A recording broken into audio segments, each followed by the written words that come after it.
Slick back.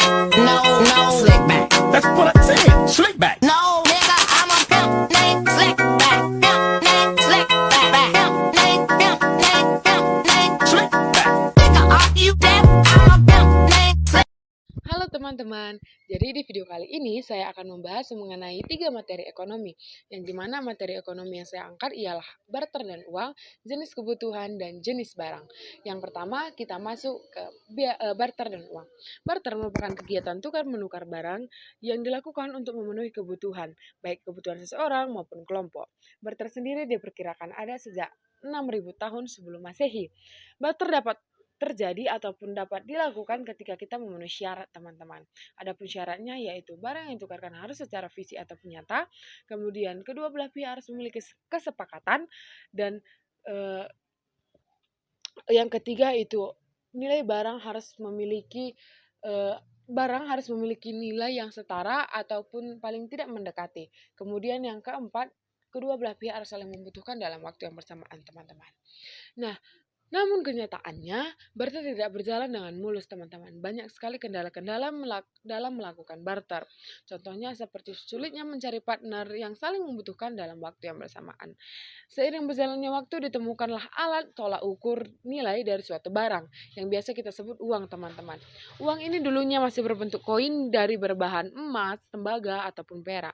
Uang ini diperkirakan ada sejak tahun 650 sebelum Masehi. Nah, teman-teman, uang sekarang bisa disimpan secara digital, dan uang ini bisa disimpan secara digital sejak tahun ataupun sejak abad ke-20. Uang bisa kita simpan di bank-bank terdekat dan dapat ditarik dalam bentuk fisik di ATM terdekat. Teman-teman, yang kita masuk ke materi kedua, yang dimana saya mengangkat materi yaitu jenis kebutuhan. Jenis kebutuhan dibagi menjadi beberapa bagian. Yang pertama ada jenis kebutuhan berdasarkan tingkat intensitasnya. Berdasarkan tingkat intensitasnya, jenis kebutuhan dibagi menjadi 3, teman-teman. Yang pertama ada jenis kebutuhan primer. Kebutuhan primer merupakan kebutuhan yang dibutuhkan untuk melangsungkan kehidupan sehari-hari. Contohnya ada makanan, minuman, tempat tinggal, dan lain sebagainya. Kemudian ada kebutuhan sekunder. Kebutuhan sekunder merupakan kebutuhan yang dipenuhi ketika kebutuhan primer sudah terpenuhi. Contohnya ada sepatu, tas, dan lain sebagainya. Kemudian ada kebutuhan tersier ataupun kebutuhan yang bersifat mewah, atau bisa dibilang kebutuhan yang dapat menaikkan status sosial bagi penggunanya. Nah, kebutuhan ini, teman-teman, bisa berupa handphone mahal, rumah mewah, dan lain sebagainya. Kemudian yang kedua, ada jenis kebutuhan berdasarkan subjek yang membutuhkan. Jenis kebutuhan ini dibagi menjadi 2 lagi. Jenis kebutuhan yang pertama ada kebutuhan individu. Kebutuhan individu merupakan kebutuhan yang dibutuhkan oleh individu yang berbeda, seperti guru yang membutuhkan pulpen untuk mengajar, ataupun spidol untuk mengajar, bapak petani yang membutuhkan cangkul untuk bertani, dan lain sebagainya. Kemudian ada kebutuhan umum ataupun kebutuhan publik. Kebutuhan publik merupakan kebutuhan yang bersangkutan dengan masyarakat umum, teman-teman. Seperti itu. Kemudian yang ketiga ada jenis kebutuhan berdasarkan waktu. Berdasarkan waktunya, jenis kebutuhan dibagi menjadi 2, teman-teman. Yang pertama kebutuhan sekarang. Kebutuhan sekarang merupakan kebutuhan yang pemenuhannya tidak dapat ditunda lagi, seperti obat-obatan saat sakit, makanan saat lapar, dan minuman saat haus. Kemudian ada jenis kebutuhan untuk waktu yang mendatang. Jenis kebutuhan di masa yang mendatang merupakan jenis kebutuhan yang dipersiapkan untuk waktu yang akan mendatang, seperti tabungan pendidikan. Nah, teman-teman, yang terakhir ada jenis kebutuhan berdasarkan sifat pemenuhannya. Berdasarkan sifat pemenuhannya, jenis kebutuhan dibagi menjadi 2. Yang pertama ada jenis kebutuhan jasmani atau fisik. Kebutuhan jasmani atau fisik sendiri merupakan jenis kebutuhan yang bersangkut paut dengan fisik seseorang, seperti obat-obatan, minuman, dan pakaian. Kemudian ada yang kedua ada jenis kebutuhan rohani. Kebutuhan rohani merupakan kebutuhan yang bersangkutan dengan kejiwaan seseorang. Contohnya, seorang pegawai memerlukan nasihat agar dapat bekerja lebih baik lagi. Nah, itu tadi merupakan jenis-jenis kebutuhan teman-teman. Saya lanjut ke materi yang ketiga. Yang ketiga ini ada jenis barang. Jenis barang dibagi menjadi beberapa bagian. Yang pertama ada berdasarkan cara memperolehnya. Berdasarkan cara memperolehnya teman-teman, jenis barang dibagi menjadi dua.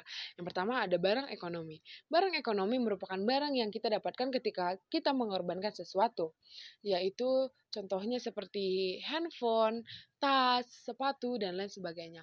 Kemudian ada jenis barang non-ekonomi. Barang non-ekonomi merupakan barang yang kita dapatkan ketika kita barang yang kita dapatkan ketika kita tidak perlu mengorbankan apapun. Contohnya seperti sinar matahari dan udara. Kemudian ada jenis barang berdasarkan kepentingannya. Berdasarkan kepentingannya, jenis barang dibagi menjadi 4 teman-teman, yaitu ada barang inferior. Barang inferior sendiri merupakan barang yang permintaannya akan bertambah ketika pendapatan bertambah, begitu juga sebaliknya. Kemudian ada barang esensial. Barang esensial merupakan barang yang dibutuhkan untuk kebutuhan sehari-hari ataupun kehidupan sehari-hari. Nah, yang ketiga ada barang normal. Barang normal merupakan barang yang permintaannya akan meningkat ketika pendapatan pun ikut meningkat. Begitu juga sebaliknya. Kemudian ada barang mewah. Barang mewah merupakan barang yang memiliki sifat mewah dan mahal serta dapat menaikkan status sosial bagi penggunanya. Nah, yang selanjutnya ada jenis barang berdasarkan cara penggunaannya. Berdasarkan cara penggunaannya teman-teman, jenis barang dibagi menjadi dua, yaitu ada barang pribadi. Barang pribadi merupakan barang yang digunakan ataupun dimiliki oleh perorangan atau individu. Nah, yang berikutnya ada jenis barang publik. Barang publik merupakan barang yang dimiliki oleh masyarakat umum dan dibuat demi kepentingan masyarakat umum. Contohnya ada jembatan, trotoar, dan lain sebagainya. Kemudian ada jenis barang berdasarkan hubungan pemakaian. Berdasarkan hubungan pemakaiannya teman-teman, jenis barang dibagi menjadi dua. Yang pertama ada barang substitusi. Barang substitusi merupakan barang yang dapat menggantikan barang lainnya. Contohnya kentang yang dapat menggantikan beras saat harga beras mahal. Kemudian ada barang komplementer. Barang komplementer merupakan barang yang manfaatnya ataupun kegunaannya akan bertambah ketika disandingkan dengan barang lainnya. Contohnya ada kartu SIM dengan handphone, kemudian ada juga teh dengan gula, dan lain sebagainya. Kemudian teman-teman, ada jenis barang berdasarkan cara pengerjaan. Berdasarkan cara pengerjaannya, jenis barang dibagi menjadi dua. Yang pertama yaitu barang mentah. Barang mentah merupakan barang yang belum diolah dari pihak manapun dan biasanya ini masih diambil ataupun baru diambil dari alam. Kemudian ada barang setengah jadi. Barang setengah jadi merupakan barang yang telah diolah menjadi barang yang belum siap pakai teman-teman. Kemudian ada barang jadi. Barang jadi merupakan barang yang telah selesai diolah menjadi barang yang siap pakai ataupun barang jadi. Kemudian ada jenis barang berdasarkan sifat dan bentuknya. Berdasarkan sifat dan bentuknya, jenis barang dibagi menjadi dua teman-teman. Ada barang tetap dan barang bergerak. Barang tetap merupakan barang yang tidak berpindah tempat ataupun barang yang tidak bergerak dan memiliki masa pakai yang lebih lama. Contohnya ada tanah dan gedung. Kemudian ada barang tetap.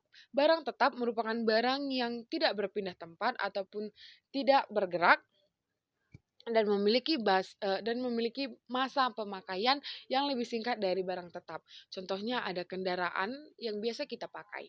Nah teman-teman, itu tadi merupakan materi-materi ekonomi yang saya angkat. Dan sekian video dari saya, terima kasih. Dadah!